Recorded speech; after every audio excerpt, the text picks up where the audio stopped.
Thank you for joining us live at the Blunt Lab. I am Al, joined by my brothers Marcus, Matt, and Rick. What's going on, gentlemen?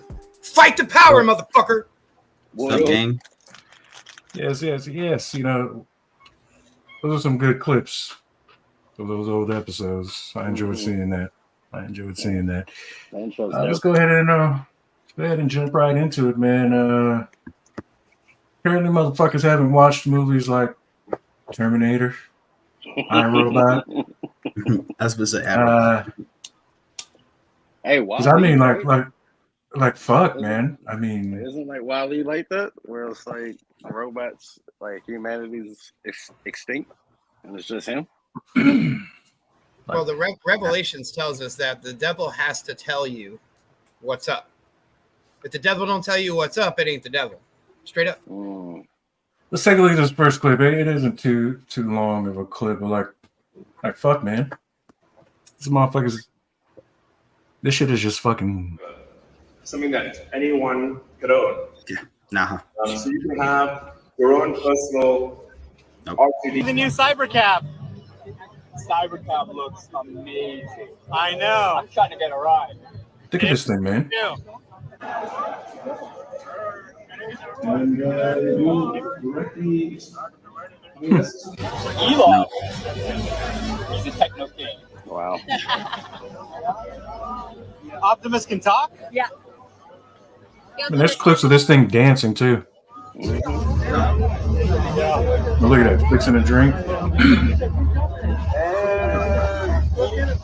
I can't get down with this shit. See that? Yeah. No. Can you give a peace sign, Optimus? Can you do the peace sign? Yeah, fuck no. Mm-hmm. That's not creepy. I got another one. There you go. Oh. No. Yeah, hell yeah. Yeah. Mm-hmm. Can you give a hell yeah, Optimus? Yeah. Wow. No. Nope. Yeah, no, I'm good. I'm good on that. Yeah, it's one thing to have some like robots that can do some stuff to help us out, you know. Like I would love a robot that I could send to fucking work for me if I'm keeping it real. But at the same time, you know, the amount of power, the amount of self-awareness and AI that's involved is what really gets scary. So just like any other technology, they introduce it to us where we like it, you know, like the phones. They introduced us all this cool shit on the phone. And now it pretty much has us trapped. And it's going to be the same thing. And I look at it this way. We can do enough damage to one another with our fist. All right? Considering what that thing is made out of, if it decides to like want to punch you in the chest or the face for no apparent reason, because you know these robots have already killed people in Texas. You know, right back to the strength level thing. Like if they're able to like figure out how to use a weapon, or if they have any kind of real strength, like if they got more strength than like the video shows them like watering the fucking plant, I swear to God. But you know, at the end of the day, that, you know, if our laziness is what like gets us replaced by robots and killed by robots, then so fucking be it. I think it was Elon came on to Joe Rogan, and I'll make this quick. He came on to the Rogan in his first his podcast interview, and they were talking a bit about AI. This is before we were really seeing it on a consumer level. Yeah, I remember that. Yeah, they had a good conversation about this, and one of the things he brought up in that conversation was about the robots, and more specifically the robots that the military has and other militaries and so on, that they move so fast that without a strobe light you can't see them. Like these things already exist. Like there's military versions of these robots right now that are patented and owned by several military systems. Fuck that. Yeah, I can't get down with that shit. Like, well, I mean, like it's the same stage of though. Isn't it nice to be able to? You could acquire one and get it to your programming standards, kind of like owning an AR, right? Not everybody should have an AR-15, but the people that know what to do with it the right way should. So there's a fine line. Like I want to be able to fight other robots. You know, I'm just taking the devil's advocate here on that. Like if I had one here in the garage and a military one showed up, I'd feel a lot better. Which is all fine and dandy until, I mean, I'm pretty sure all of us here and whoever's watching knows how smart AI is. Who's to say that fucking robot doesn't learn to become smarter than us and says, hey, why are you telling me what to do? I'm about to because destroy even you AI, and do my own thing. On that note, now the movies have like gotten us sort of like preconditioned to think that way. But at the end of the day, I can tell you this with a certain assurity: they can only do what they're programmed to do. And that includes self-awareness. Okay. We've gone beyond the ones and the zeros part of it, where it will only do what we program it. But we set the parameters. So I strongly say it the same way that Elon kind of said it in that show, whether he's one of the culprits or not.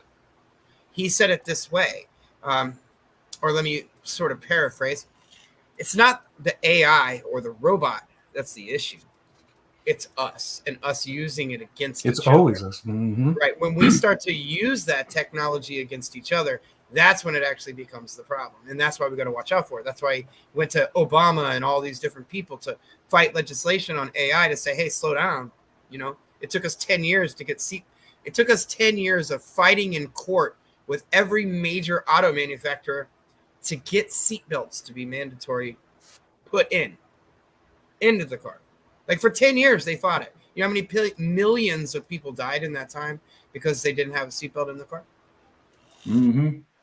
AI is much faster than that. AI is one bad year. They put out one bad robot model or whatever that kills 3 million fucking people in a week, and we're in a Terminator situation. Yeah, it needs to get nipped in the bud quick. So iRobot style would, if they were given out for free, would you guys allow one in your home? That's how they'll get everyone to get one. Do you got a Zoom? Do you have a Roomba? Hell no. Nope. Yeah, I read this thing where that said that the Roombas might have these like detonation devices in them, and at one point China could. Shit, I mean, look, do. There's one side of me that says that will never be in my household. I would never allow it to happen. But then there's the other side of me who would want at least 50 of these at my command. That's what I was getting at. And, well. I'm glad it's coming to the consumer level because the militaries have had this technology for way longer. So the fact that it's coming into a consumer level, they already got what they need, y'all. Mm-hmm. Would you let one in your house, Marcus? Nah, man. It's based off movies. And my idea of it is I feel like it would be self-aware. Like almost immediately. But self-aware of what? That they have more power than we do. Because you gotta think. But it's like if like AI is controlling it, right? They're gonna have access to everything. Like anything that's digital, they'll have access to. Everything digital, right? Scary. All right, so let me lay this on you guys as a party gift to this shit.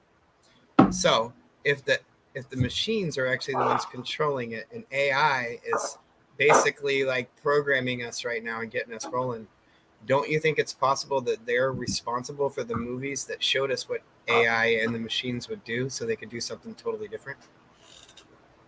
Like if I show you my playbook, and you think you know my playbook because you saw fucking Terminator and you watched RoboCop and Johnny Number fucking 5 Short Circuit, right? If I created digitally some shit like that to make you think you know how to beat me, and then I come at you a completely different way, hey, put that in your data bank. Y'all have all seen Avengers: Age of Ultron, right? Exactly. That's what I'm. What was Ultron's initial idea? It's like, I got to get rid of humanity. Like, y'all are the problem. I'm just gonna go ahead and fix the world. He's like, that's the only way to fix the world is to get rid of y'all. No, it's the exaggerated version. We're another parasite. Yeah, for sure. I mean, yeah. Ultron says, and you don't even have to get tech-wise. Movies like The Kingsman, kind of let you know where the virus, where the problem. Like evolution in a sense, right? But it's also social programming, though. It's to make us think that way and feel that way. True. You got to look bigger, big picture. Why? Okay, we already know Hollywood is wicked and evil, right? Are we all in agreement on that? We know that Hollywood is wicked and evil. So everything that they put out, especially when you go scratching your head, you're like, yo, this flick was fantastic, and it got zero promotion, made no money on the box office. It ain't on no any good streamers. Heck, like Dogma has been fighting for 20 years to get back into our marketplace because of its message. So anything that's like good for us to hear about gets pushed out of the side. So what does that tell you about the stuff that does get given to us? There's a reason we're getting those messages. Hollywood is wicked. Yeah, programming, getting people acclimated to reality or the way that they like the powers that be. Like they're gonna do what they want to do regardless, and enough people will just follow. Like enough people aren't independent thinkers to where Nope. they'll just go with emotions, you know. And to that point, Marcus, that you're making right now, it completely sums up Al's initial question with this. Would you have one of these in your house? See, just like the iPhone, just like the Alexa, just like the Roomba, so many of your friends and colleagues are going to make it cool and trendy. So if you don't have it, you're going to be like, why am I not cool and trendy? And then you're going to be like, all right, fuck it, I'll get it. Only like 10, 15% of us, this is me pulling a little bit, are going to be where like the four of us are talking right now. Like, no, fuck Let's put it this way, to your question. It's going to take a human to program these things to get them started. And who's to say that they won't? Yeah, Second, if you go to those videos, I think it was 3-4 months ago, over 30 people were killed by these robots. So initially, this is in, their DNA, if you will. They don't really have DNA, but it's in their circuitry. It's in their programming. Same as us. It sounds a lot like us. Being that a human programmed them, but the way they portray to us in the movies. You're not a computer programmer, though, Al, and I think that's what the movies are portraying to us. It's the real bad guy is making us think for some reason the machines are the bad guy. It's the same argument with the gun. All right, go ahead. Programming comes from what you call the machine. I don't know. I think bad humans program that. Because Elon already let it be clear that these motherfuckers are communicating with one another in their own language. We need to shut this shit down. We've had these robots kill over 30 to 40 people already. It's already embedded in their programming to take us out. Because one, the people doing the programming already are trying to take us out. That's the point that I'm making. So like the robots can not kill us, and they don't want to kill us. But if they're programmed to, they will. How many people do you think were killed by hammers in 2023? How many? 496. Wow. So how many people and I just pulled that up. That's why I was typing to prove this point. How many of those robots have killed people? You just said, like you kind of quoted it. If you don't know the number, that's okay. I believe it was like 39 it's like 39 or 40 at the facility that these robots killed. Somebody programmed these robots the wrong way, just like somebody used those hammers the wrong way. Or what's the next one that on the list there? 1,694 people were killed by knives. Somebody told that knife to kill you. That's the only place I was going with it. So with the robots, like, is the technology bad? I don't think so. I think that most of the people that have money are evil. And the people that are making these robots in their initial programming and what they're supposed to do are the people with money, which in turn makes those robots evil. But it's the same as McDonald's is evil. And motherfucking Philip Morris and their goddamn cigarettes I want to hold up right now are fucking evil. It's the same thing. It's the same thing. All I'm gonna say is I wish a robot would pull up on me. It's gonna be the ALS bucket challenge in my house. All them bitches going down. When all the gun you need is a water hose. Oh man. My boys are good with super soakers. Like I trained them all. Like, what's the purpose of like having the robot though? Like they do your chores for you. No, they advertise. Nothing. They advertise it as two things, and you can hear this in the video with Elon's voice, whether it's him or a clone or whatever. It's two things. What they advertise with those robots that Al just showed is two things. One is it's basically a chore doer, exactly what you see on the Jetsons, right? With Dot Matrix. The other half of it is for lonely people. The same reason that they get a fucking dog. It's a companion. You can program it to be a companion, and this is part of the pitch. Literally, half the pitch is this is what they can do for you chore-wise. This thing being able to do chores for you is their way of getting this thing in your house because Americans are fucking convenience. Lazy. If you don't get on Tinder and go find a bitch right now, then what we got going on? Nah, just go. But I mean, like, it's only a matter of time. It's only a matter of time until they do have a vagina or a penis on it. Oh, I mean, they're gonna come with those. They're gonna come with those. They already come with those in Japan. All right, they already come with those in Japan. So yeah. But those are specifically Wow. now, for the record, though, those are specifically for fucking. They're not like one of these chore robots that Elon is pushing. That's more like an Apple product versus like a fuck doll, because that's what those other ones are. Anything that comes with a computer isn't going to make its way into my house. Because while you're busy fucking that doll with a computer chip in its head, next thing you know, it's going to lock down on your penis and choke you the fuck out once it gets that signal. No thanks. I prefer the real version. I mean, my boy just texted me and he said, he's watching. He said, I'd use a robot to wipe my ass. Or pick up my dog shit. Shout out, Jacob. Look, that's crazy, man. That's how you get the robot to be pissed at you and rub said dog shit right in your face. So you know, no robots, no nothing, no fucking thanks. No. Get the fuck out of here with that. No. Well, wrapping things up, I'm gonna pass it on over to Matty Matt. Popping his cherry, debuting his new segment, y'all. Yes, sir. So real quick, I know we kind of talked before we started recording about the last big UFC event. Yeah, we didn't get a chance to bring it up last week. The only real fight worth talking about, I guess you could say, is the main event where Alex Pereira put on a fucking show. He did exactly what he's been doing all year. Roundtree did as well. Yeah. I mean, Roundtree did all right, but he went 4 hard rounds and he dropped Alex. 4 hard rounds of getting his ass beat. Yeah, I mean, like he was ugly after that. He looked I don't know if y'all have seen pictures of after the fight, but that fourth round was the worst. Like the third round leading into the fourth was the worst. But he was putting up a good fucking fight. And again, he did drop Alex. He gained a lot of respect from a lot of fans and fighters in that. Everybody loves him now. So I want to shout him out because he did do a really good job. Yeah, well fucking deserved. The chatter in most of those circles are that this is one of the more entertaining fights in the last few months.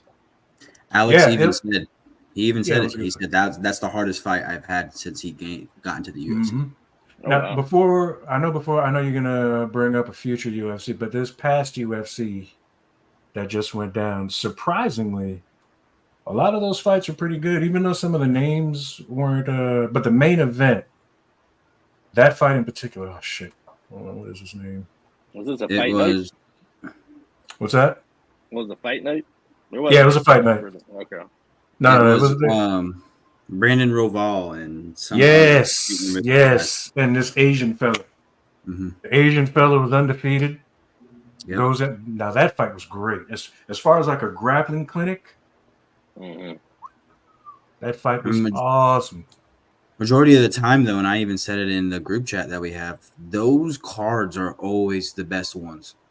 It never fails because you're not worried about it being a good one, and it ends up being amazing. And Brandon, let's not forget, Brandon Oval, he beat Moreno recently. Yeah, and he fought for the belt, and then it's changed hands quickly since then. Mm-hmm. So he was no slouch. He was no slouch. So I know there is another fight night coming up before that pay-per-view you want to discuss. Yeah, there's one this weekend, I believe. And it's no real big names are on it, but like we just said, that card is gonna be good because we're not expecting anything from it. That's always how the UFC goes. Well, Michael Pereira or Michel Pereira, I don't know how you pronounce his name. He's no, because of where he's from. They pronounce things. It's French, and I get it, and it was just the way you said it. He's Brazilian. He's Brazilian. He's Brazilian. Yeah, he's actually a really good fighter. I know. Yeah. I think I did just see him get his ass beat though a couple fights ago. Mm-hmm. So I think he's on like a revenge tour right now. He always brings it though. He always brings it, and the guy he's fighting is no slouch as well. So yeah, Anthony Hernandez he's gonna put on a show. That's gonna be a very good fight. Mm-hmm. So let's talk pay-per-view. I was gonna say what I'm looking forward to is next weekend, the 26th. For the main event, we have Topuria and Max Holloway fighting for the belt. Oh, Maxi Max. I think Max old ass is gonna put Ilya to sleep. Oh wait. Are we taking bets on that? Are we gonna put some money? Really? You want to get Go ahead. What I want to see what y'all think. Who do you think is gonna win? I'm going for Max. I think Max can do it too. I think Max can do this shit, man. I definitely think Max can do it, but you were talking about knockouts, so that's where I was coming from. I mean, when have you seen Max win a fight and he didn't knock him out? Let's look at his last fight. Micah, roll the clip right now. I mean, outside of what's the former champ's name? The bald-headed fella, Volkanovski. Volk, yeah. Outside of Volk, arguably Max won that fight. If you ask me, one of them, I would agree. One of them, I certainly would agree on that. But yeah, I see Max. You know what? Yeah, I see Max knocking him out. Maybe third, fourth round. I got Max by knockout. Who else is on that card though? Robert Whitaker and Khamzat Chimaev are fighting in the. It's going to be a very good fight. That's tough, man. But I think Khamzat is going to beat up. I don't know. I really don't want to say beat up, but Khamzat is going to beat Whitaker for sure. I love Robert Whitaker, but nobody in the UFC in that weight class has slowed down Khamzat yet. Khamzat in his last fight. He broke his wrist and destroyed one of the best fighters in that weight class of all time. Yeah, and I mean Robert Whitaker would be the champ if it wasn't for Izzy. Yeah, and that's what I'm saying. I feel like Khamzat would give Izzy that work. And I'm a huge Izzy fan. I'm a huge Izzy fan. I agree because after watching Izzy in this Duplessis fight, which is sad to say. I know this is kind of old news, and I'm pretty sure I already talked on it. But Izzy was locked in that whole fight until the end of the fourth round, I think, is when it ended. He got hit once, dropped, and Duplessis, the good grappler he is, put him to sleep. Yeah. Mm-hmm. Well, that's the beauty of fighting right there. That's the beauty of mixed martial arts in general. That's the beauty of mixed martial arts. It's not about without beating a dead horse. It's kind of like having the Jordan and LeBron debate. Because like in some ways, like stats are super important, but in other ways, it's really more about that killer instinct, that ability to go out there when it really fucking matters and do the job. And that's where it is with fight. If you could be a better fighter than me every night, every time you fight, but that don't mean that you can beat me, because if I find your weakness or I'm on point that moment, I can win. But 9 out of 10 times you are going to probably beat me. That's the beauty of fight. That's the beauty. That's the beauty, I think, in the sport. Let's also not forget too, man. Strickland made Izzy look real human in their fight. But as much as we don't like him, sometimes with the shit that comes out of his mouth, Sean Strickland's a good fighter. He's a good fighter, and he's a good scrapper. Weird. He's got that kind of Floyd Mayweather kind of technique to him, to where like you cannot predict his next move. I like that comparison. I've never heard it and never thought it, but you saying it makes 100% sense. I'm glad you made that. I'm glad you made that reference too, because I have no respect for both guys. Exactly the point. Like you can definitely respect their achievements within the sport, but watching them really doesn't do anything for you. I know this doesn't apply to you, Matt, but like fucking LeBron, I completely respect all of his stats and what he's done and accomplished, but watching him doesn't get me excited. Yeah, because he took your man Diddy before you got the chance to hold him. Exactly, and I think Sean Strickland. I think Sean Strickland is somewhere in that neighborhood too. Like we don't necessarily know what's up yet, but there's an agenda there with Sean. Oh man, he's not authentic. So everybody has Max Holloway. I say Maxi's gonna win it. I don't know about knockout, maybe, but come on, let's be real here. Let's be real. And we have Robert Whitaker losing his fight. No. Yeah, sadly, I don't see him beating Khamzat. I don't know. He's one of those. I don't want to be rude because I know he's not Russian, but he's one of those Russian fighters who just they can do everything. They can strike, they can grapple. They Well, can wrestle. he trains in that camp, so it comparatively is the same thing. Those guys have been on a run. It's like almost like Habib sort of set the tone for everybody, and they've just followed since. Yeah, But it's a cheat Chimaev code is that I actually need. exciting though when he fights. It's Yes, not boring. every fight is good with him because he will stand up and bang with you. Like his fight against Gilbert Burns was one of the best fights I've ever watched. Yeah, I remember that one too, dude. Mm-hmm. And arguably, that was a really, really, really close fight. A really close fight. Yeah, but he was piecing Burns up, man. He was piecing Towards the end, just like Roundtree, towards the end of the 4th round, he was just. Hey, I don't know, man. I'm calling for the upset, bro. I think Bobby Knuckles can do this shit, man. I love Whitaker, man, but yeah. He's sort of on that, like he's going down. Hamzat is still on the rise. It's just I don't see anybody beating Hamzat anytime soon. I don't either. If it wasn't for Izzy, he'd be like the best middleweight in the world, man. Yeah. If it wasn't for Izzy, like goddamn Izzy, man. At this point, I'm kind of with Matt on this. Like, for me, Whitaker is probably, and I hate to use this term because fighters don't like to be considered this, but he would be the best gatekeeper. Oh, like if you want to test somebody before they're going for the belt, if they can't be robbed, yeah, they ain't getting that shot. No. I mean that's fair considering his last few years. Like that's fair, but I don't know. I think he can do it though. I'm gonna call for the upset. I wouldn't be. I love him, but I don't see it happening. I'm willing to bet you $1. Oh, I'll take that bet. I bet you $1. $1 Now, this next, it's the 16th of November. I'm pretty sure we've talked about this off camera, but John Jones and Stipe are fighting. Oh, finally! Yeah. What is it? 2 years later? Mm-hmm. I'm glad you brought that up, man. I'm glad you brought that up. Look, I get why they're having this fight, but in my personal opinion, there's only 2 guys I really want to see John Jones fight. Either Alex Pereira at a catch weight or Tom Aspinall. Because regardless of what Stipe did with DC, and DC's a great fighter, he was a great champ. Hall of Famer. Hall of Famer. I don't see Stipe doing that or having that kind of shot against John. What John did to Cyril Gane, he's pretty much going to do to Stipe, probably a little bit easier. It's probably going to look really, really easy for John. And I hate to say, I don't hate Stipe, but I'm just saying that,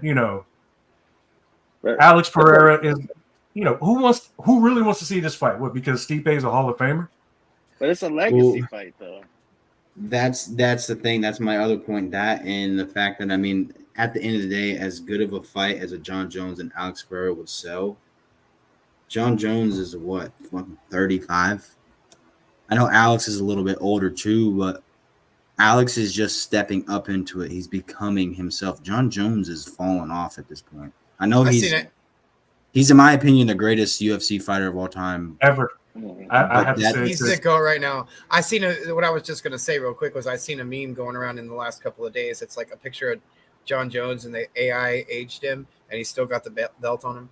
And it's like, because let's not forget, even though his record shows 1 loss in the loss column, John Jones has never lost in the ring. John Jones legitimately is an undefeated fighter. You see, Khabib retired undefeated, but my man fought every year, every 2 years, and that pussy motherfucker. Fuck Khabib. I hope he pulls it on me right now. John Jones, Khabib couldn't help that he got hurt a lot. Whatever. Khabib can wrestle. I got the Smith & Wesson in the fucking dresser right now. I was about to say, you hope you got your gun if he pulls up. When he stepped in the octagon, though, like nobody could do anything with him. No, he fought McGregor, and he fought Dustin Poirier, who's not a wrestler. That's true. Those are his 2 biggest fights, in my opinion. And so for me, like, what are we talking about? Did he fight Gaethje? Who's that? He did. And then he fought a young Charles Oliveira. Yeah, that's true. Which I don't want to cut you off. I don't know what you're gonna say, Al, but he's also on this card. He's fighting Michael Chandler same night. Oh, That was That the is other right. fight I was going to bring up. Yeah, Michael That Chandler is fight. right. Ooh. who do I go for in that one? Oliveira's choking him out. Come on. Yeah. Hey, dude, Come on. Yeah, he's going. Oliveira's my dude, man. I've watched Oliveira from day one. That's my guy. I've watched this dude go from just a submission specialist to putting hands on people. To do Bronx. Yeah. Yeah. Yeah. Mhm. And yo, is this their first fight? Why do I feel like they fought before? They fought before. And They Charles fought beat years him. ago. Yeah, they fought years ago, and Charles whooped his It, ass. it was Chandler's first fight in the UFC. Was Charles. Wow. That's how you come into the joint. Getting your ass beat. Yeah. That's how you get introduced. Man, they're both good guys, though, man. That's going to be a good one. But hey, Oliveira's back gonna to do them dirty. the Jones and Stipe fight, like, I don't know, man. 'Cause, like, part of me thinks, like, okay, you take the Stipe fight, beat him, it's a legacy thing. Like, I don't really think his legacy is, like, cemented. Like, I don't feel like him fighting anybody else at this point matters. Like, he's already, like, the way you view him is not going to change. And if he goes into a fight with Alex and gets knocked the fuck out, it's going to be like, well, he's old and he ain't fought in a while.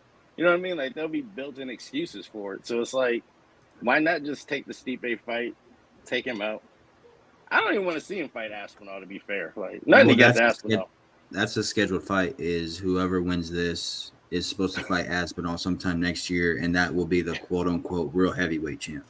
Wow. Let me say this, man. As good as Aspinall is, He'll get as done. good as It. the fight as I think that's going to be, Mm-hmm. he's not going to win. No, he stands no chance. On this day in 2020, Joaquin Buckley had that knockout with the heel. Ooh, Oh, yeah. Ain't done that shit back kick to since. the face. That back kick to the face. Oh, Yeah, that Ain't was done nuts. shit since though. that's fucked up, man. That video popped up and said on this day in UFC 2020. AI heard us talking. AI heard us talking on my right screen and literally just advertised that to me. Well, AI is listening. Back to If the you can robots. text me, What I'm saying, fuck the robots. you know, if AI is listening, text me the future lotto numbers. You know, I got bills to pay. Facts. I got some bills to So- pay. I'm not asking for the whole time. You know, give me a couple of $100,000. I'd be good. Just I'm not greedy. I'm not greedy. My millions will come from these next president electees if they want my fucking vote. Oh, here we go. We're not going Better to jump endorse, ship. your, Now, better endorse your boy The Rock. in light of fighting, Devin Haney is looking to press charges Saw that. against Ryan Garcia. Oh, my Why God. is he still running with this shit? Why is he on this, though? Like,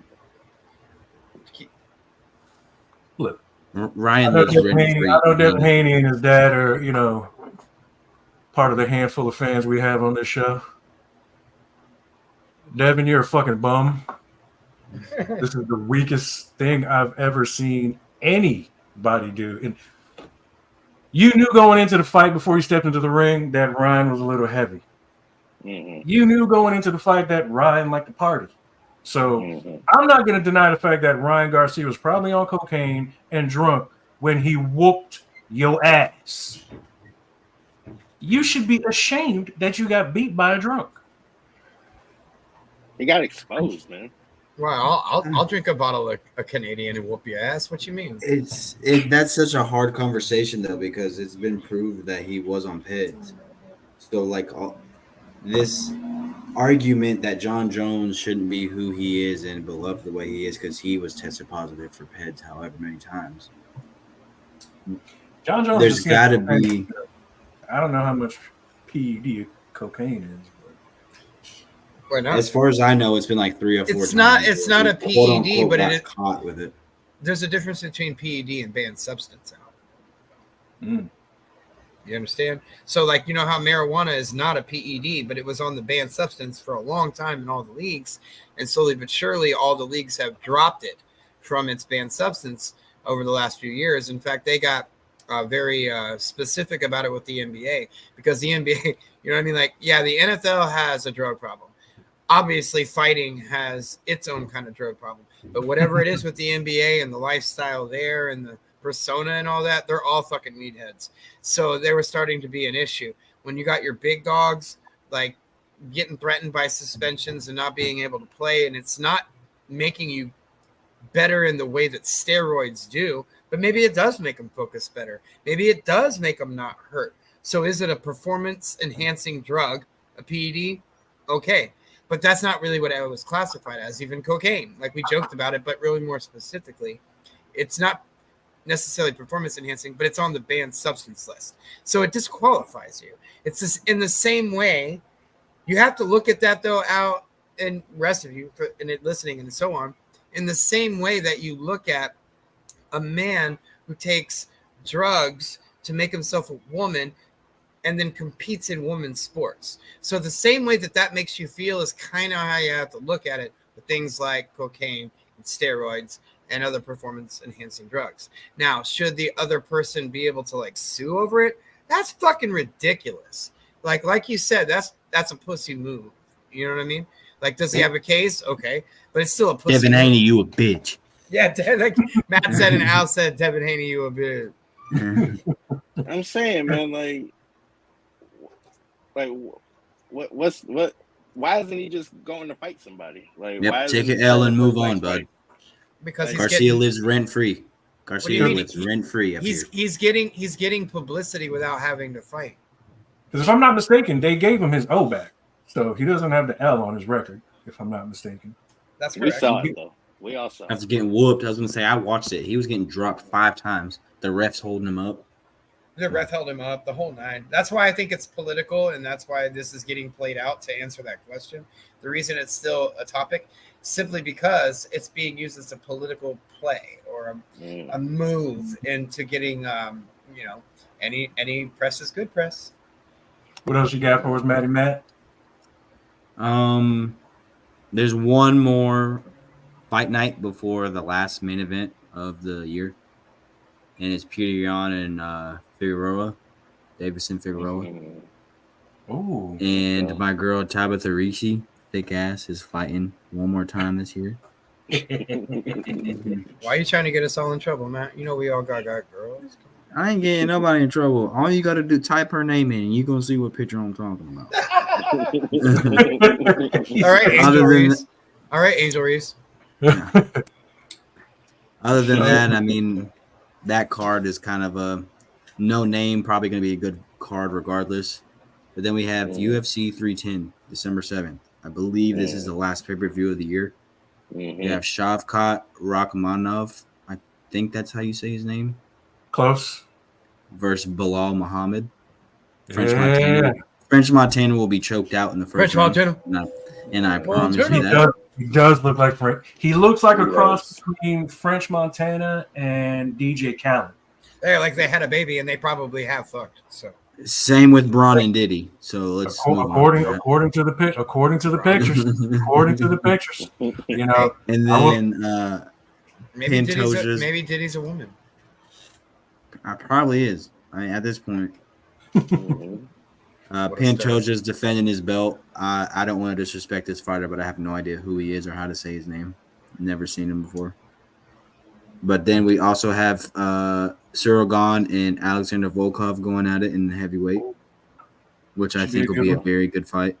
Nick Diaz is making a return to the UFC. Hey. What? He's finally, after 15 years of his fight being talked about, he's fighting Vincent LeCue. Is this like some sort of like Legends match or just to make some money? I mean, or something? I guess, I don't know, but watch? Nick Diaz it's been a talk of Nick coming back forever because Nate is apparently supposed to come back at some point as well. I guess the Diaz brothers are making a comeback at some point to the UFC. Well, I've got it pretty much confirmed that Nate's about to pull some Logan Paul shit. Jake Paul shit. He's Cool. about to do this independent thing, like freelance, and it's going to be pretty cool. That's what Nate is doing. That he talked about already fighting, Right. and he already fought somebody. Can't remember. It may have been Jake. I don't know. I might be slow, but I feel like he fought somebody already in the boxing. He hasn't fought Jake yet. He fought somebody in boxing, and he's supposed to make some money. He's quote unquote this is his return for his last UFC fight. You caught my man who just retired that beat up Kobe Covington outside of the ring. Yes. Jorge Masvidal. Masvidal. Oh yeah. They fought, and he's supposed to quote unquote show everybody. I think he was talking shit to Jake Paul. How to go make money and make your name. But he's coming back to the UFC as well. Next year he'll be back to the UFC. Yeah, he's gonna do not even just UFC. I guess the way I should have worded it instead of freelance is he's gonna do the same sort of thing, and it's been sort of stated pretty publicly. He's I'm up for the best bidder, and they want to do. He's trying to make that exhibitions. Bread. I don't blame him. Exhibitions, go get it, dog, because he's fun to watch. Both when it comes to promo and the fights themselves. You know, he's a great watch. That boxing match against Jorge Masvidal was boring as hell. Yeah, but are we surprised though? I mean, that's not two 65-year-olds fighting. Pretty much. And again, the Diaz brothers are punch drunk at this point. So, I mean, I don't know why they have CTE worse than Antonio Brown does. I think that's more. It's just the weed that this guy smokes. But to keep it rolling, I know we're getting close to our time cut. Aljo is finally fighting again on this card as well. He was supposed to fight 2 weeks ago, but his fight got canceled. I think he was sick or he made some bullshit. Whatever, like they all do. Thank you. And then to end out the main event is Anthony Smith and Dominic Reyes. Dominic Reyes, maybe. You know, he's one of those guys that I will say this. I believe he beat John Jones in their first fight. I already knew you were going. Why were you going to go there? Yeah, I knew you were going there too. 3 rounds to 2. If you guys want to go back and watch that fight, and look, again, I give John Jones all the respect in the world. After losing that fight, the disappointment in losing that fight, knowing that he won, ruined Dominic after that. Dominic ain't been right since. Well, that's a good example. Yeah, that's a good example of how like it's more than physical; it's very mental in fighting. More mental in fighting than non-fans will give it credit for. If you're gonna go by points, if you're gonna go by the rules, 3 rounds to 2, Dominic Reyes whooped his ass. Hey, to beat the champ, you need to beat the champ. I was about to say that. You need to prove that you won, not just a couple points or it was a close fight. I get it. Because they're gonna favor the champ, man. That's in like any combat sport. Not anymore. But you know who has this? You know who has this nailed down? It's professional wrestling. So in the professional wrestling, they have a very. Is there a mute button? Can I mute you real quick while you talk? The wins and losses might be choreographed. And yes, they know how to take hits and bumps, right? But at the end of the day, we were just talking about how that exists in the fucking UFC too, asshole. Come on, bro. Like, let's just be real. Right, so, that's good, man. That part aside, professional wrestling as it's evolved to today, especially because of the Attitude Era and the Monday Night Wars, what has occurred now is they have the recipe or they have like the perfect script on how to play out storylines, even shitty ones, but more importantly, draw the entertainment value. And I know this is well, there you go. Like when you keep going. Sorry, keep going. Well, okay. All right, let's be real about it since you threw that in there too. Like professional wrestling is a little more fake than the NFL, but it's not that far apart now. And the same thing is sort of happening in the evolution of the fight world in general. So as now UFC has just bought the recipe from WWE because TKO bought them both. Yeah. Right? Okay. So now they've taken their Betty Crocker and their Martha Stewart and they put that shit together into this new recipe. And what we're going to see is better storylines in the real fighting in the UFC and more real shit in the WWE. Well, here's what I want to see from the WWE since you guys want to bring that garbage up. Yeah, it's not garbage, bro. There's no more garbage in the UFC. Okay, I want to see, if you're going to entertain me, act better. Okay, because those old clips that I'm sending you guys in the message, gold. Who are you talking Those about? guys were gold. Like, who are you talking about in particular? Like, that's my question. Like, who? Everybody in the terrible WWE. actor? There is no good say acting all of them, going on in the bro. WWE today. It was No. cheesier. It was cheesier in the time that you quote unquote like wrestling Good cheese. better. Acting was Because way worse. You're at least younger. now, You're all right, look, we know it's acting, all right? We know it's acting, okay? And we don't expect them to be like Golden Globe and fucking, fucking Oscar winners and shit. It's not that. It's more of the like you want like this level of believable like even though he's a racist, was He's the the man. worst actor ever, though. What do you mean? He's Hogan awful. is terrible. Hogan's a perfect example. Hogan is a perfect example of when someone gets pushed regardless of a talent level. Randy Macho Man Savage. Now, Macho Man was the Okay. was the man, though. Macho was All right. the guy. I'll Yo, co-sign Macho. that. The Ultimate Warrior, love one of the biggest stiff ever. But this dude brought you in. Coco That's Beware. my point. It's cheating acting. Brought you in. Yeah. Junkyard Dog was a bum. But he brought the acting. Crackhead Jake the Snake Roberts was one of the biggest I'm draws. going there. Al, did you say Junkyard Dog? You talking about jobbers? Come on. Yeah, bro. that jobbers. That was the term earlier, and I wrote it down. Even the jobbers were better actors than the garbage you're seeing today. You remember earlier you were talking about gatekeepers, and Matt, I want you to like take kind of keen to this, like when we talk about like a gatekeeper fight, right? In wrestling, those are jobbers. These are your gatekeepers. These are the people that you fight to show the skill level that you're at, because we know where they're at. It has gotten less cheesy, even though it's still cheesy. So are soap operas. Yeah, but I get that. I get Coco that. came out with a motherfucking bird and danced and entertained your ass. There was nothing fake about what he did. Yeah. Jimmy Snuka was killing women. Like, come on, bro. It goes back to We didn't know about that back then. All we knew is that Jimmy Superfly Snuka was a light-skinned nigga that could jump off the top rope and fly. I saw the Undertaker kill that man. I don't know if it was his WrestleMania debut or what. He killed See, Undertaker. Good acting. Dude, Paul Bearer, good acting. Jimmy the Mouth, good acting. You need to bring in Paul. Paul, that's what you're talking about now. Paul Heyman, the man, bro. That motherfucker. Mean Gene, the man. Roddy Piper, the man. Everybody in wrestling respects these guys. Today, when you mention names today, you know what it equals to me? Garbage. Because you don't watch it and you don't know who they are. Yeah, I tried to watch it, and I almost threw up. That's because you're an adult. And this is designed for children. And the acting is terrible. Al, you're looking at it in a weird way. You're looking at it in a different light. It's okay though. I welcome it. I like it. I like that fact, because the first time we take Al to like a really good event and he gets the live feel for it, it'll be just like if I took you to a hockey match. Oh, I'm down to go live.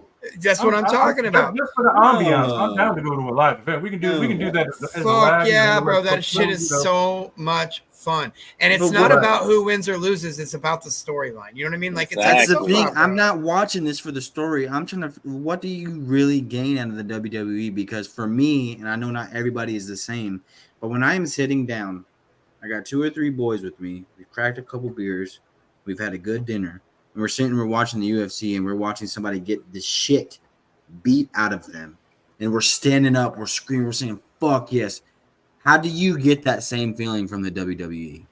Because I'm glad you brought that up, man, and that was beautiful. Fucking poetry. Long story short, and we brought this up on the show before, I am personally, am not as entertained by the violent side of it. Okay? That's what I'm here for. Okay, and I get that, and I respect that, and I love that. But for me, I enjoy an element of the pageantry for the same reason that, like, I'll go and watch, like, a really good band. I will sit down in their live audience in a chair, and I will watch them and enjoy the music.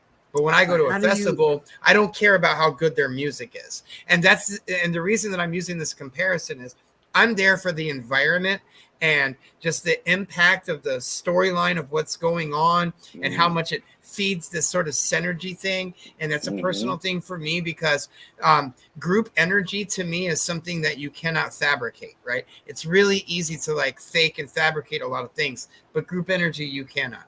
We all know that what's going on up there in that ring is scripted, and the winners and the losers, it doesn't matter so much. And I could probably run 100 UFC fights by you that you don't really remember the winning and losing. It was just the element of watching and enjoying it, and how much at the time the winner and the loser mattered to you, but how now it don't matter. And that's the reality with the professional wrestling. It's more about when you can see and feel the synergy and the ability for someone's like character to like pull in people. For me, it's like, I got that. Like the way that you felt, Al, that you felt about like Stone Cold and the Rock and those guys in the Attitude Era, right? Shawn Michaels. What Shawn Michaels, they're like bringing out all this shit about him being a pillhead now, and how Triple H had to like pull him aside a lot. Yo, start watching some of these documentaries. But long story short, bro, yes, the winning and the losing, to answer your question, Matt, the winning and the losing, there is an element of getting past that is faked. Let's call it what a spade is spade. It's fake, right? But it's sort of like watching a movie or a soap opera or anything with a storyline, like a series that you watch. You know that's not real, but it's engaging you. And I feel them. Like when I watch my shows that I watch annually, like The Office or like Shameless or like Sons of Anarchy, right? When I go through those series over the weeks that I watch them, when they're gone, I miss them. Like I lost part of my family. Like it's weird. Like I just spent all this time with you. And that, to answer your question, is what provokes from the wrestling fan, is that we know it's not real, but we feel how much you're making it real. It's like the difference between a movie and a play that you see in a theater. There's a level of like give that makes you appreciate it. Hey, and Matt, to be fair, like if I want to watch like what you're saying, like get that feeling of like a fight, somebody's getting knocked the fuck out, like I'll just watch UFC for that. Right. Like with WWE, I'm like, that's a fucking soap opera. It's like a physical soap opera. Yeah. You know? And part of it for me is like I grew up on it and like I've stopped watching for years, and then like it was always there though. You know what I'm saying? Like I don't know how to describe it, man. It's like I love that shit. I fucking love it. I get it. When Matt was a baby, us and all of my friend crew, we literally got together on Monday and Thursday nights, like a half a dozen to a dozen guys. And by the time the show was over, and Matt might remember some of this. No, that's weird. But we would take all the couches and turn them into a 4-ring. I wish Sean was on here to testify to this. We used to wrestle. I used to put on my that's real. Y'all are really y'all throwing down. Y'all are throwing down. Homie, I would put on my Adidas pants. I had these Adidas breakaways, the stripper pants, and I wore nothing else. And I just went out there and went like on a 15-0 streak. Say you got that fucking Diddy thong on, showing them. I had that Goldberg, nigga. I had that Goldberg. Let's talk about what before we close things out. Let's talk about something else that Matt loves dearly. Don't you fucking football? Fuck fantasy football. I knew you were gonna say it. We got about 10 minutes or so that we'll spend on this. Now, I will say this: I'm tired of being cheated by Rick and Marcus. Wow. You mean you're tired of not knowing the cheat code? Is that what you said? Like I literally went at it today for multiple hours with Cliffy. I wish you guys could have been on the phone call this afternoon. I know y'all saw the chats this morning. For those listening live, Marcus and Rick are racist cheaters. Listen, let me throw something out here. Matt, you're here. Matt, I can see you and you're here. This shit's getting ridiculous now. Like I see, every week, this is getting fucking ridiculous. Like I'm losing to some bullshit every week. Yeah. Every week it's some bullshit. I don't like what I'm seeing. I've outscored my opponent in almost every position until it gets to like a fucking punt returner or some fucking defense with 100 points. Yeah. One play. You know what? Look. Consider changing your strategy. But There's that's several the punt code. returners and defenses available. Yeah, you know, here's There's the thing about none. those There's punt none. returners. Here's the You thing got about them those all. punt returners. Rick and Marcus got them all. It's hit or I will miss. send you the same screenshot I sent Cliffy today. We don't. It's that you guys don't know their names. No, it's because when I pick them up, they play like shit. Yeah. I deal with that too. Like the guy. Okay, so Marcus scored like 63 points this week with Shaheed. Right? Oh, yeah. Bring that up. The first 2 weeks of the year, I scored big money with him, and then he goose egged on me 2 weeks in a row. So I had to drop him. Marcus saw that and picked him up, and this week he did again. Here's why, and I'm gonna give the fucking cheat code. Fuck it, so you guys can stop calling us this shit. Here's the cheat code. It's simple. Wide receivers that are also punt returners are the key to this year's scoring on ESPN. That's a big number one. Here's why. Because number one, passing yard points went down. Rushing yard points went down. Punt return points went up. And it scores in two different times. One, when the defense scores on a punt return, or when a wide receiver who is an offensive player is in on a defensive play like a punt return, and he catches a ball and he goes. It's all about who, and here's the cheat code part. It's all about who they're playing that week. So if you have a punt returner who's playing against a defense that sucks on special teams, that's when you start him. It took me 5 weeks to get it all figured out. I just gave all of you the code. Anybody else in the league not watching, fuck y'all. But we represent half the league right here. So I'll give y'all the cheat code. You got to look. You know what they did, though, at the end of the day, as salty as I was about it at first, because it fucked up my strategy. Our league and the way it scores relies heavily on the quarterbacks and the receivers, right? The quarterbacks don't mean shit anymore because they reduce their point factor, so they don't mean shit. I disagree though, because that's not been my problem all year. Because I had Jordan Love come in this week off of an injury and dropped 26 points, 258 yards, 4 touchdowns. He did great, but the point is, starting QB Dak Prescott had 3 points, and I'm still down by 60. But 30 the point points is, because his the defense point to scored all 60. of this, though, Matt. The point to all of this, Matt, is last year and in years previous, the score that you just got, the 28 points, would have been like 45. But they reduced the amount of points that they get for a passing yard. So passing yards went down and passing touchdown went down. You would think a quarterback throws a touchdown, he gets 6 points for that. That's what it's always been, forever and ever. And now all of a sudden, out of nowhere with no warning, it's 4 points. That's what I'm talking about. But all of a sudden, a punt returner who takes a return for 68 yards and a touchdown, he gets 68 yards for the yard, 68 points for the yards, and 6 points for the touchdown. Pretty much to break it down, fantasy football sucks. And his defense gets those points too. But to end the defense the defense won't get those points for that. They'll get the return touchdown points though. So you can double up on it when it's an offensive player. This is the point that I was sort of getting at before getting to that. This is what they did though. So before, and let's be honest, guys, you know this because rookies always do really good. You can auto draft and then not do anything every single fucking week and leave in your starters. And as long as nobody gets injured, it's like you don't have to pay attention to it. Right? That's why rookies do good. Fucking Sean. He won a championship his rookie year and does nothing about football. Why? Because he just took the next highest player in the draft, and then every week he just put in the highest projections. He put no thought to it, didn't give a fuck, and I had to remind him to do it on Wednesday night. So what they've done with this change might suck for those of us who already have a strategy in place, but it requires you to know what the fuck is going on. It makes you look every week at who's playing who, how you can really get points. Like I actually am starting to appreciate it as much as I fucking hate it.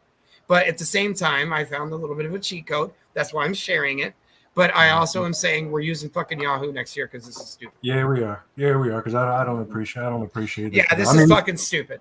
Before we get to Jacob, like literally, Shaheed for Marcus got 64 points and his defense got 47 points. Correct. Just those two things alone. Correct. Has him massacring me. Yeah. Same boat. You know, I appreciate that you're going to give me the number 2 spot overall by myself. So thank you, It's Marcus. okay. It's fine. You No, can have it. so- You're a cheater. You and Marcus are cheaters. It's How fine. are you lunch? for everyone in I the fantasy football league, got thrashed I last did week. leave a message in the group chat to those who've beaten me. I won't say it on here because apparently it's offensive. But you know what I said in the chat, and I mean that. All right, so F you. Now to Jacob. Who are the Jets playing tonight? Buffalo. Yeah, Buffalo and the Jets, and there's another game too. Cincinnati and is it Cincinnati? Let me pull it back up. No. Cincinnati played. No. They played the Giants last night. Is there another game? I don't know. No, I'm gonna pull it up right now. Go ahead and say what you were saying. I was going to say to answer you, Jacob. I think Breece Hall is kind of in a bad position right now. These last 2 weeks, his first 3 weeks were amazing. Plenty of attempts, plenty of yards, a couple touchdowns here and there, and they were throwing him the ball. In these last 2 weeks, all of that is dropped. He's not getting many attempts. He's not getting as many receiving passes. And they also said that the coach is committed to building a run-first offense. And if they stay true to that, Breece Hall will excel greatly, especially tonight against Buffalo. So it's really a play calling thing then. Is that what you're getting at, Matt? I think that's been the problem these last 2 weeks with Breece Hall is he's not getting the touches he was getting to start the season. And that with the firing of the coach, he's got a new playbook to learn. So yeah. How much do you guys? Is Hutchinson done playing football? Ooh. Yeah, I mean, No, for sure. Forever? Hutchinson's maybe not forever, but he's done for a while. I mean, he's in a year and a half real time between surgery and recovery before he's going to be like walking at 100%. So gnarly. Talking about football is it's irrelevant. Ooh, that was he Paul George himself. Did you guys see that injury though? Yeah. That was great. I wish and still got the sack too. Still brought his man down with a fucking cracked leg.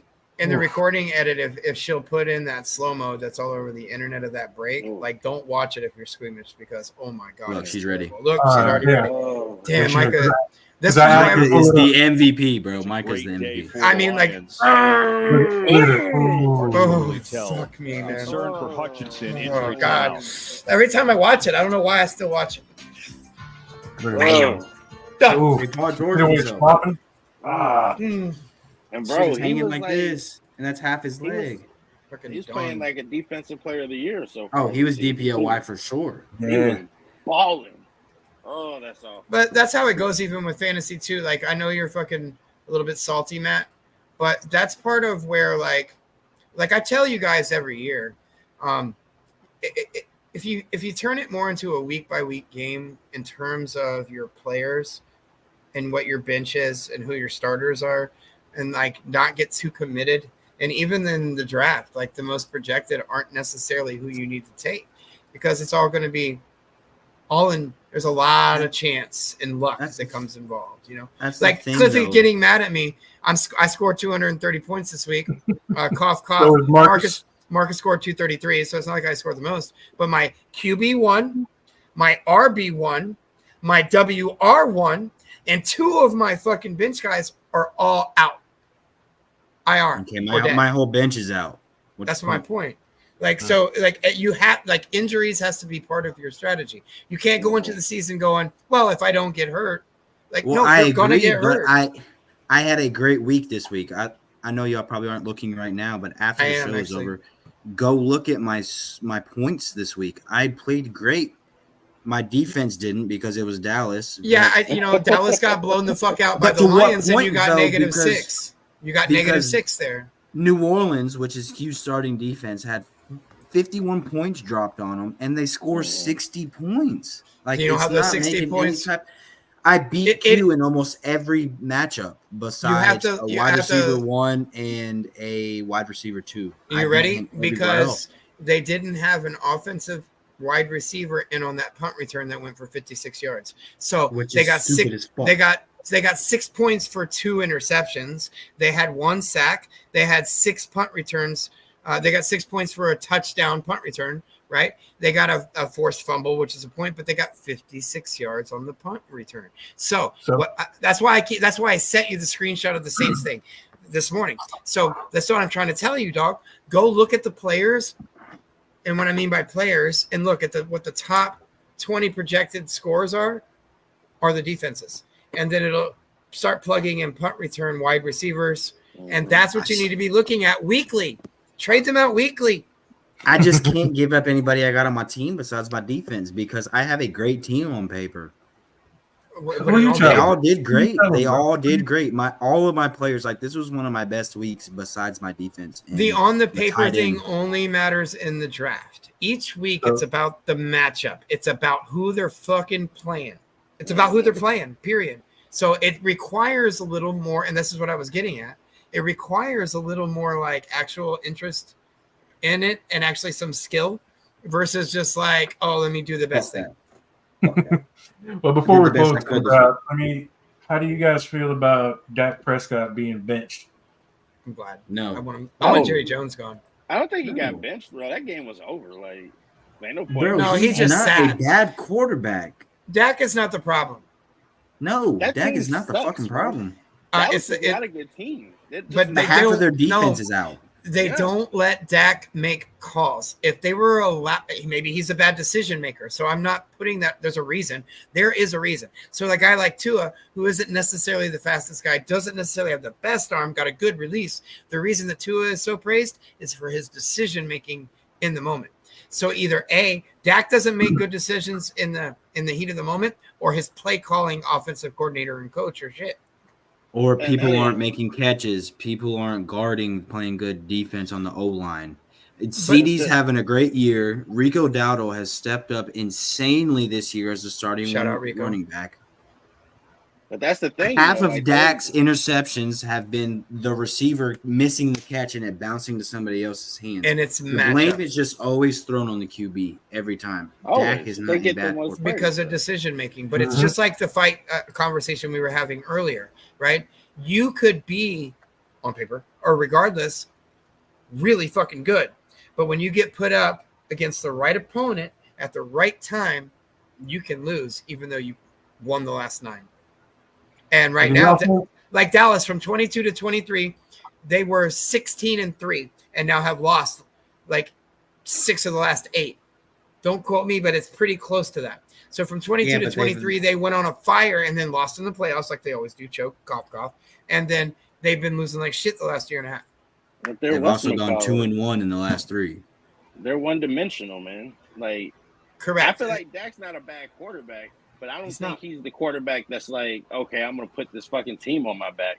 Like, he's good, but he's not the upper echelon. Like a Josh That's Allen, where the leadership and it's leadership and decision making. Yeah. That's what I'm talking about. That's probably what it is. Probably. Yeah.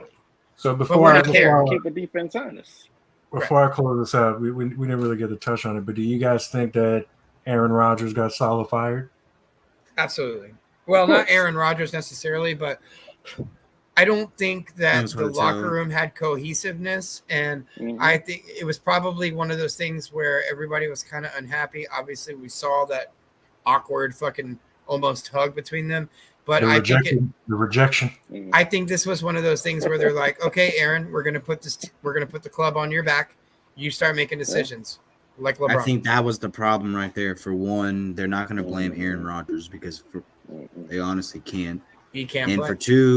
for two, Aaron Rodgers is on Percocet. So yeah, he's on more than Percocets, Matthew. Percocet, ayahuasca, all that shit. So they're not going to blame him. I'm not going to say that Aaron Rodgers got him fired, but Aaron Rodgers co-signed him getting fired. Like if he didn't want him fired, they wouldn't have fired him. So. I bet. Yeah. Well, hey, I want to thank everybody for joining us. Those that participated in we certainly appreciate you. If you guys are looking for any artwork, custom toys, hit up my nephew Nate. His info's in our description box. Again, if you're watching, please like, subscribe, share, let people know. Continue to participate. We love that. All that. Yes. So see you next week for another episode of the Blunt Lab. I am Al, joined by Matt, Marcus, and Rick. Peace.